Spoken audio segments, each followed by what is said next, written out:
ओम नमो भगवते वासुदेवाय नमः। संक्षिप्त महाभारत कथा वन पर्व के अंतर्गत भाग 23। आज की कथा में पांडवों की गंधमादन यात्रा तथा बद्रिका आश्रम की यात्रा। लोमश मुनि ने कहा, राजन, यह मधुबिला नदी दिखाई दे रही है। इसी का दूसरा नाम समंगा है। ये कर्दमिल क्षेत्र है। यहाँ राजा भरत का अभिषेक किया गया था। वत्रासुर का वध करने पर सचीपति इंद्र जब राज्य लक्ष्मी से भ्रष्ट हो गए थे, तब इस समंगा नदी में स्नान करके ही वे पापों से छुटकारा पा सके थे। ये मेनाक पर्वत के मध्य भाग में विंशन तीर्थ है। इधर ये कनखल नाम की पर्वतमाला है। ये ऋषियों को बहुत प्रिय है।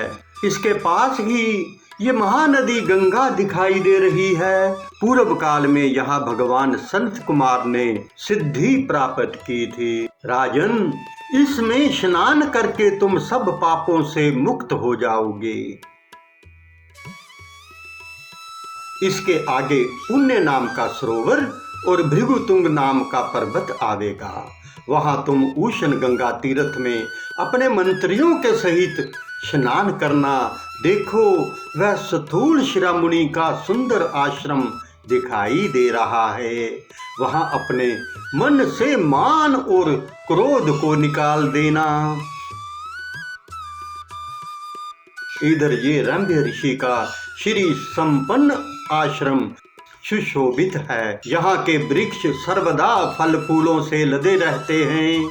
यहाँ निवास करने से तुम सब पापों से मुक्त हो जाओगे। राजन, तुम उषर बीज में नाक, श्वेत और काल नाम के पर्वतों को लांघ कर आगे निकल आए हो। यहाँ 7 प्रकार से बहती हुई श्री भागीरथी सुशोभित है। ये बड़ा ही निर्मल और पवित्र स्थान है।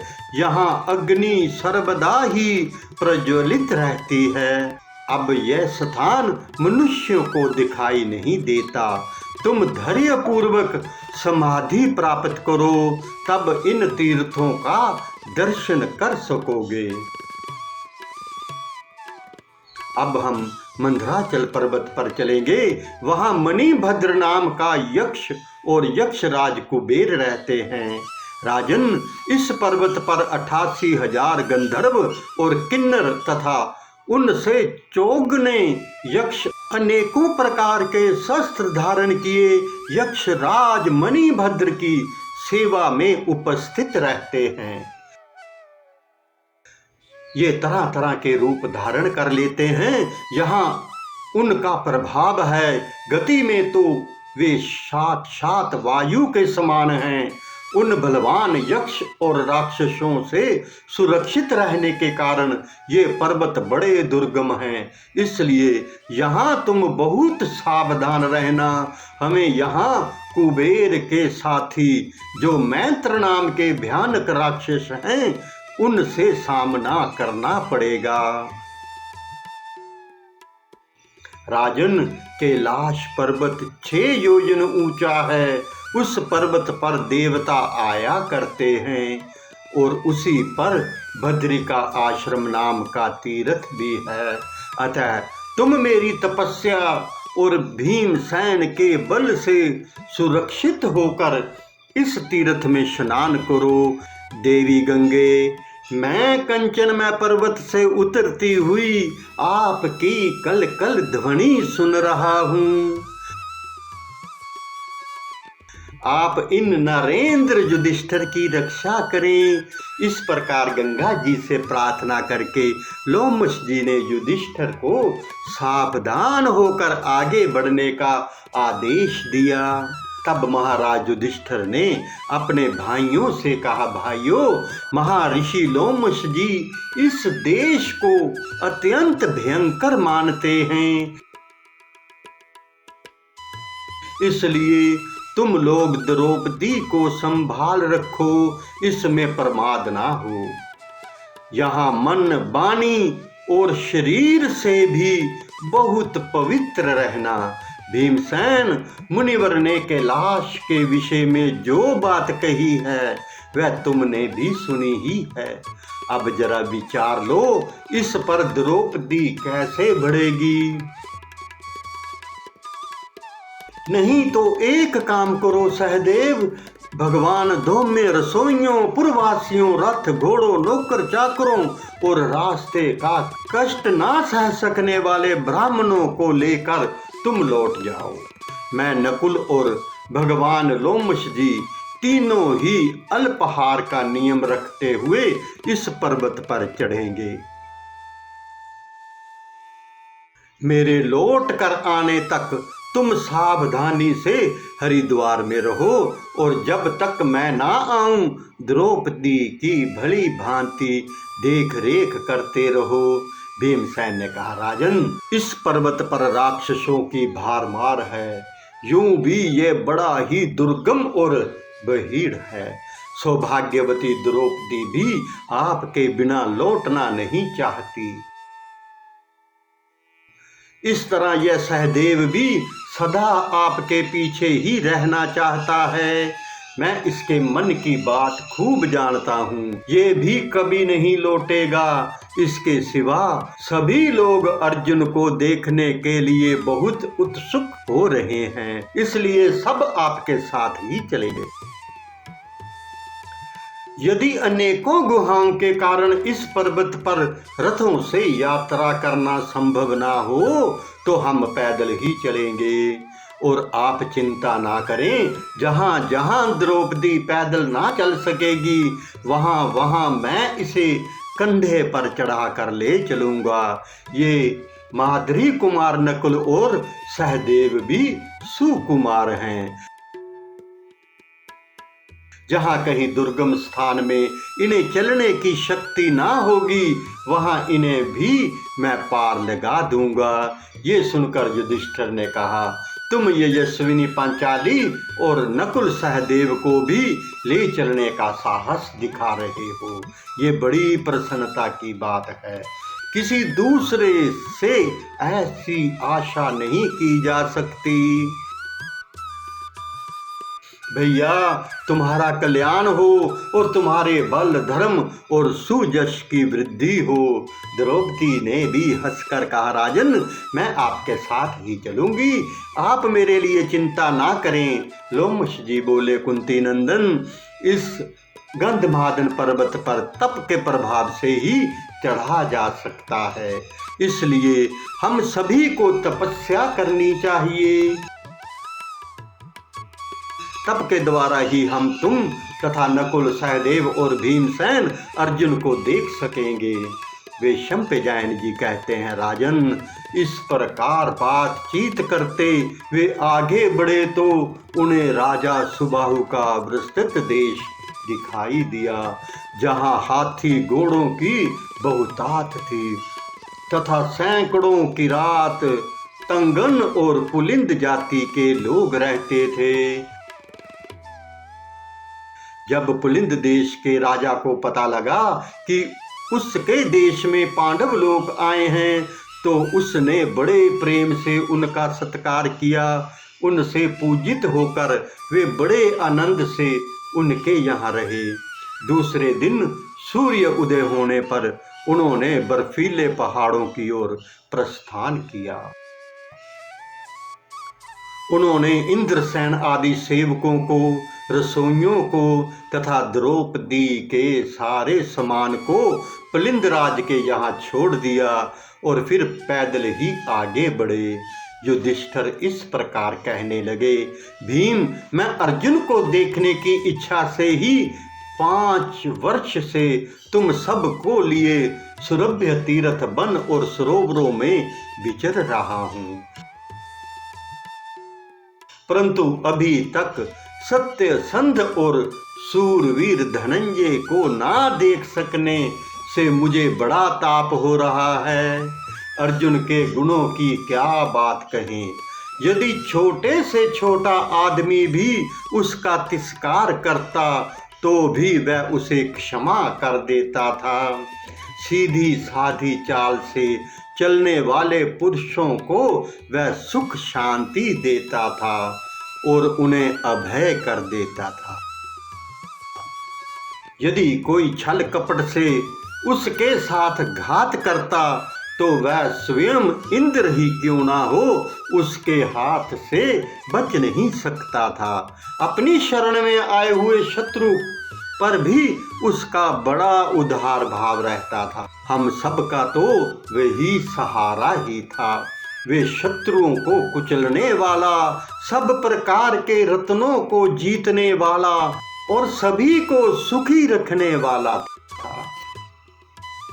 देखो, उसी के बहुबल के प्रताप से मुझे त्रिलोकी में विख्यात दिव्य सभा मिली थी।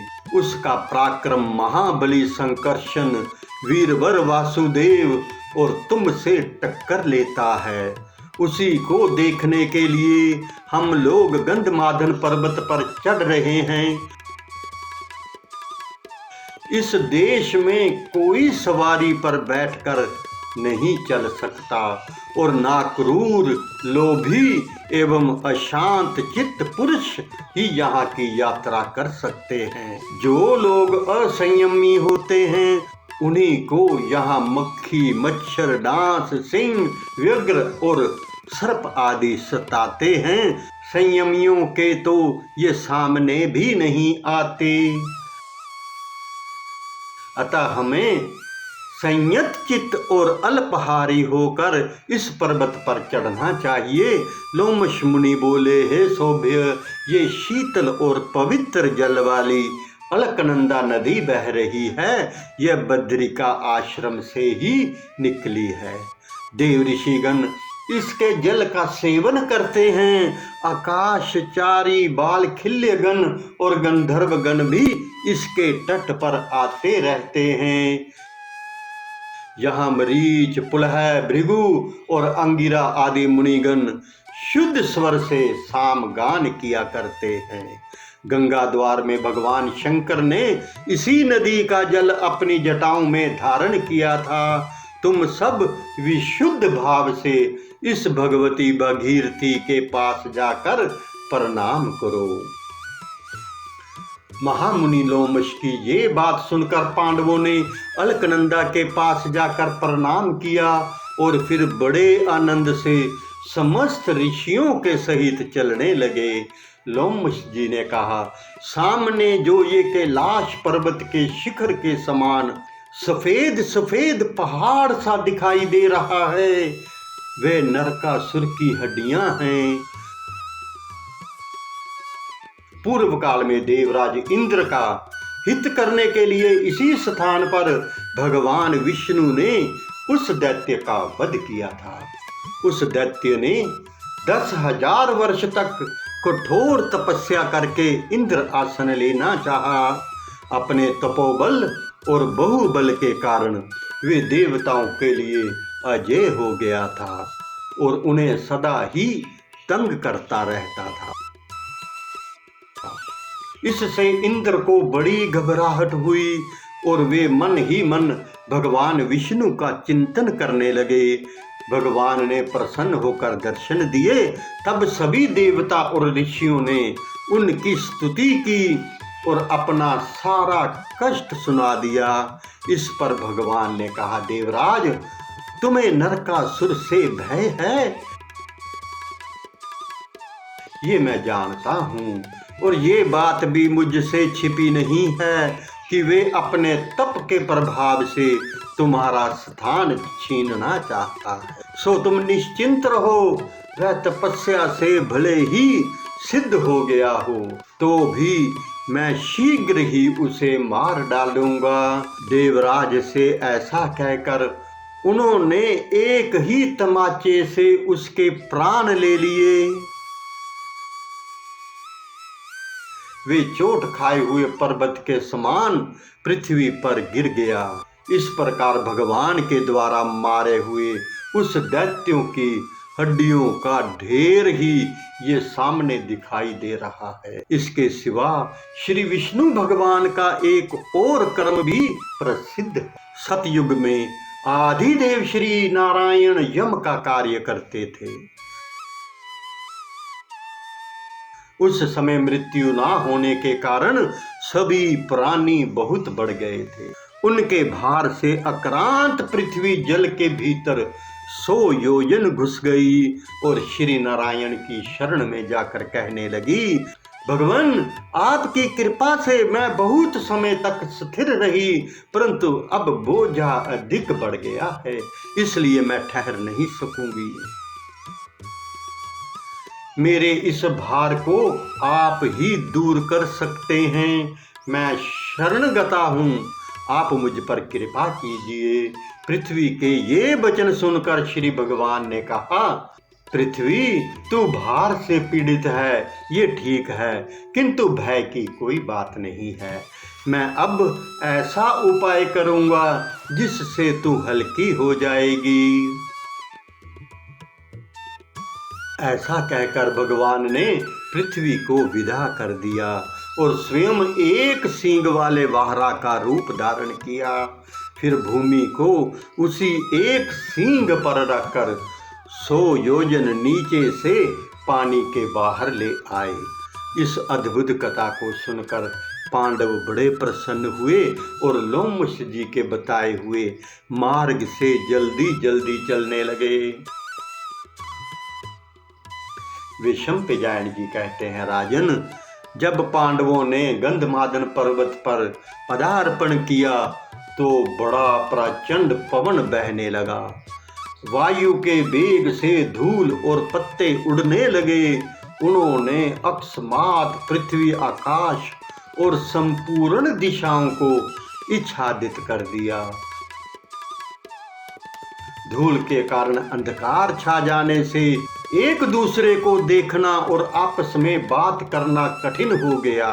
थोड़ी देर में जब वायु का वेग कम हुआ तो धूल उड़नी बंद हो गई और मूसलाधार वर्षा होने लगी। आकाश में क्षण क्षण में बिजली चमकने लगी और वज्रपात के समान मेघों की गड़गड़ाहट होने लगी। कुछ देर पीछे ये तूफान शांत हुआ, पवन का वेग कम हुआ, बादल फट गए और सूर्य देव उनकी ओट से निकलकर चमकने लगे। इस स्थिति में पांडव लोग प्राय 1 कोस ही गए होंगे कि पंचाल राजकुमारी द्रौपदी इस बवंडर के उत्पात से थक कर शिथिल हो गई। वे सुकुमारी थी, इस प्रकार पैदल चलने का उसे अभ्यास ही नहीं था, इसलिए वह पृथ्वी पर बैठ गई। तब धर्मराज युधिष्ठिर ने उसे गोद में लिटाकर भीमसेन से कहा, भैया भीम, अभी तो बहुत से ऊंचे नीचे पर्वत आवेंगे, बर्फ के कारण उनको पार करना बड़ा ही कठिन होगा।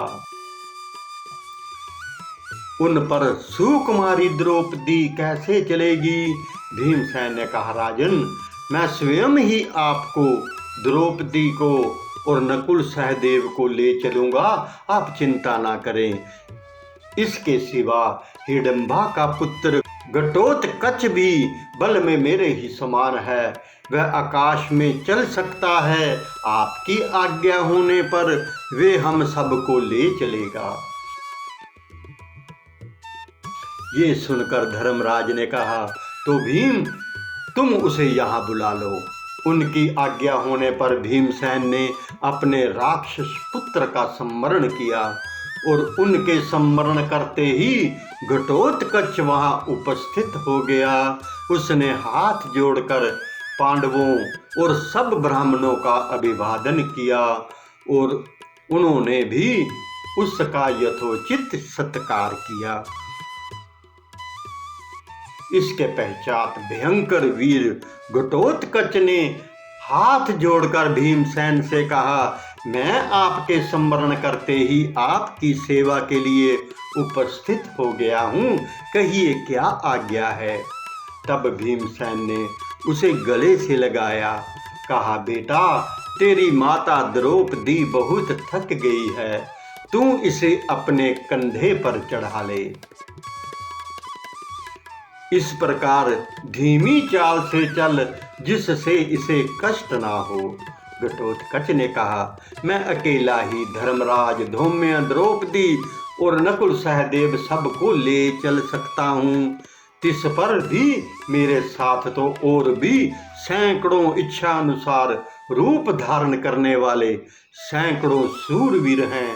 वे ब्राह्मणों के सहित आप सभी को ले चलेंगे। ऐसा कहकर वीर घटोत्कच तो द्रौपदी को लेकर पांडवों के बीच में चलने लगा तथा दूसरे राक्षस पांडवों को ले चले। अतुलित तेजस्वी भगवान लोमश तो अपने तपोबल से स्वयं ही आकाश मार्ग से चलने लगे। उस समय वे दूसरे सूर्य के समान ही जान पड़ते थे। घटोत्कच की आज्ञा से ब्राह्मणों को भी दूसरे राक्षसों ने कंधों पर चढ़ा लिया। इस प्रकार वे सुरम्य वन और उपवनों को देखते हुए बद्रिका आश्रम की ओर चले। राक्षस तो बहुत तेज चलने वाले थे, इसलिए थोड़ी ही देर में वे उन्हें बहुत दूर ले गए। मार्ग में जाते हुए उन्होंने मलेच्छों से बसे हुए उस देश को तथा वहां की रत्नों की खानों और तरह तरह की धातुओं से संपन्न पर्वतों की तलहटियों को देखा। उस देश में अनेकों विद्याधर किन्नर गंधर्व और किम पुरुष विचर रहे थे तथा जहां तहां बहुत से बानर, मायूर, चमरी गाय, रुरुर, मृग, सूकर, गवै, भैंसे और लंगूर घूम रहे थे। जगह जगह नदियां भी दिखाई देती थी। इस प्रकार उत्तर कुरुक्षेत्र को लांघकर उन्होंने अनेकों आश्चर्यों से युक्त कैलाश पर्वत देखा। उसके पास ही श्री नर नारायण के आश्रम के दर्शन किए। ये आश्रम दिव्य वृक्षों से सुशोभित था जो सदा ही फल फूलों से लदे रहते थे। यहाँ उन्होंने उस गोल टहनियों वाली मनोहर बद्री के भी दर्शन किए जिसकी छाया बड़ी ही शीतल और संघन थी तथा इसके पत्ते बड़े चीकने और कोमल थे। उसमें बहुत मीठे मीठे फल लगे हुए थे। उस बद्री के पास पहुंचकर वे सब महानुभाव और ब्राह्मण लोग राक्षसों के कंधों से उतर पड़े, जिसमें स्वयं श्री नर नारायण विराजते हैं। ऐसे उस आश्रम की शोभा निहारने लगे। इस आश्रम में अंधकार नहीं था, किंतु वृक्षों की सघनता के कारण इसमें सूर्य की किरणों का प्रवेश भी नहीं होता था। इसी प्रकार इसमें क्षुधा, प्यास, शीत, उष्ण आदि दोषों की बाधा भी नहीं होती थी। इसमें प्रवेश करते ही शोक अपने आप निवृत्त हो जाता था। यहाँ महर्षियों की भीड़ लगी रहती थी तथा ऋग, साम, ययु रूप ब्रह्मी लक्ष्मी विराजमान थी। जो लोग धर्म बहिष्कृत थे उनका तो इसमें प्रवेश ही नहीं हो सकता था। जिनका तेज सूर्य और अग्नि के समान था और अंतःकरण में मल तप से दिग्ध हो गया था, वे महर्षि और संयतेंद्रिय मुमुक्षु यतिजन ही वहां रहते थे। इनके सिवा वहां ब्रह्मी स्थिति को प्राप्त अनेकों ब्रह्मज्ञ महानुभाव भी रहते थे। यतेंद्रिय और पवित्र आत्मा युधिष्ठिर अपने भाइयों के सहित उन महर्षियों के पास गए। वे सब दिव्य ज्ञान संपन्न थे। उन्होंने जब महाराज युधिष्ठिर को अपने आश्रम में आते देखा तो वे प्रसन्न होकर आशीर्वाद देते हुए उनका स्वागत करने के लिए चले। उन महर्षियों का तेज अग्नि के समान था और वे निरंतर सब ध्यान में लगे रहते थे। उन्होंने विधि पूर्वक धर्मराज का सत्कार किया तथा पवित्र जल, पुष्प, फल और मूल समर्पण किए। महाराज युधिष्ठिर ने भी बड़ी विनय से महर्षियों का सत्कार स्वीकार किया। फिर भीमसेन आदि भाइयों से द्रौपदी और वेद वेदांग में पारंगत सहस्त्रों ब्राह्मणों के सहित उस मनोरम और पवित्र आश्रम में प्रवेश किया। ये साक्षात इंद्र भवन और स्वर्ग के समान जान पड़ता था। वहां के सब स्थानों का दर्शन कर वे परम पवित्र भगीरथी के तट पर आए। वहां यह सीता नाम से विख्यात है। उसमें स्नान आदि से पवित्र हो देवता ऋषि और पितरों का तर्पण एवं जप करके वे बड़े आनंद के साथ अपने आश्रम में रहने लगे। ओम नमो भगवते वासुदेवाय नमः। एक विनम्र निवेदन है कि संपूर्ण महाभारत की रोचक एवं ज्ञानवर्धक कथाओं का आनंद लेने के लिए आप हमारे YouTube चैनल कहना सेवा के साथ जुड़ें तथा अपने सभी मित्रों को भी हमारे चैनल को लाइक और सब्सक्राइब करने के लिए आज ही आमंत्रित करें। आपके मित्र भी इन कथाओं का आनंद लें। धन्यवाद। हरे कृष्ण कृष्ण कृष्ण हरे हरे, हरे राम राम राम हरे हरे। जय श्री कृष्ण।